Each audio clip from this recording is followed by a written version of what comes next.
Pruning atau pemangkasan merupakan salah satu aspek penting dalam kegiatan budidaya tanaman kelapa sawit. Pruning kelapa sawit merupakan kegiatan kultur teknis yang bertujuan meningkatkan produktivitas tanaman. Dalam kegiatannya, pruning kelapa sawit harus dilakukan secara hati-hati, mengingat jumlah pelepah sangat mempengaruhi banyaknya TBS dan buah segar yang mampu dihasilkan oleh pohon sawit. Sejumlah penelitian telah membuktikan semakin banyak pelepah yang dimiliki tanaman, maka semakin tinggi pula daya produksinya karena proses fotosintesisnya semakin besar. Namun di sisi lain, pelepah yang terlalu banyak juga akan menimbulkan kesulitan tersendiri pada saat proses pemanenan, termasuk banyak berondolan yang tersangkut di pelepah.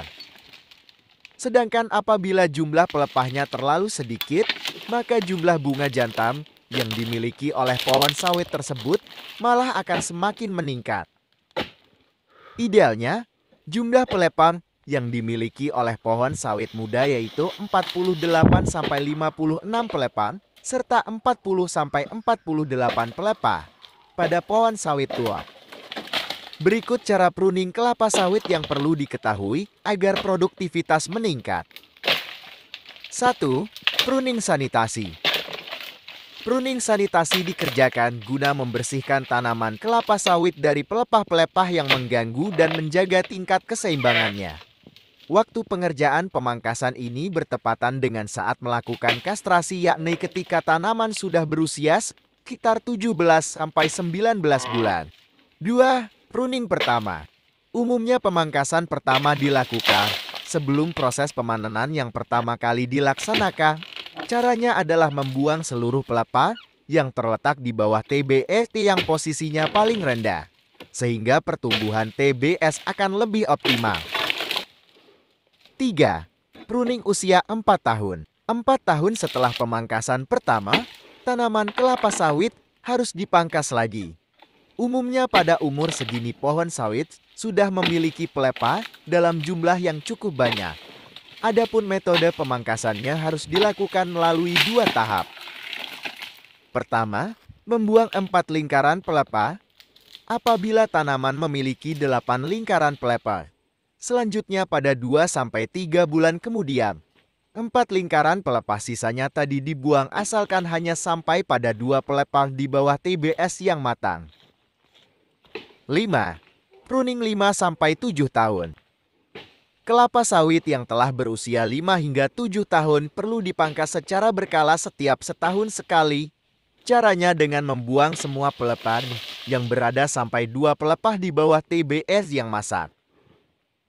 Untuk menjaga tingkat keseimbangan struktur pohon kelapa sawit, usahakan pohon tersebut masih mempunyai 48-64 pelepah. 6. Pruning 8-14 tahun. Umumnya, proses pengerjaan pelaksanaan pemangkasan tumbuhan sawit yang berumur 8-14 tahun mirip seperti pemangkasan pada usia 5-7 tahun di atas. Namun bedanya jumlah pelepah yang masih tertinggal di pohon kelapa sawit berkisar antara 40-48 pelepah atau 5-6 lingkaran pelepah. 7. Pruning 15 tahun.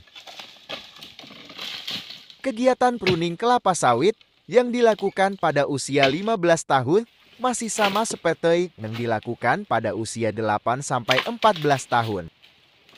Namun perlu diperhatikan bahwa jumlah pelepah yang tertinggal setelah pengerjaan pemangkasan dan pemanenan harus 32 pelepah atau 4 lingkaran pelepah. Tanaman kelapa sawit wajib dipangkas pruning untuk memudahkan pemanen, serta hara yang diterima oleh tanaman tidak diserap oleh pelepah yang tidak produktif. Namun ada juga tanaman kelapa sawit yang tidak dipangkas pruning, yaitu tanaman yang sudah berumur tua atau tidak produktif. Namun pemangkasan atau pruning yang tidak tepat atau kelebihan penunasan overpruning akan menyebabkan tanaman kelapa sawit mengalami gangguan perkembangan pada pokok kelapa sawit. Jadi ada baiknya panen buah sawit sambil menjaga kondisi buah dan pelepah. Walaupun di setiap perusahaan berbeda-beda aturan mainnya, tapi yang jelas pelepah setelah pruning atau panen harus disusun ya bos. Jangan seenak jidatmu aja kalau sedang panen dan pruning. Jika kita merawat dan merapikan ancak baik yang dipiringa dan tidak ada over pelepah. Pelepah sengklef dan potongan tidak seperti gantuang baju misiono, pasti kita kerja ama, nyama, dan dapat hasil. Diharapkan jangan ditonton setengah-setengah ya, buatnya capek bukan tidak makan tidak tidur 40 hari 40 malam. Jadi tonton sampai akhir kuota internetmu ya.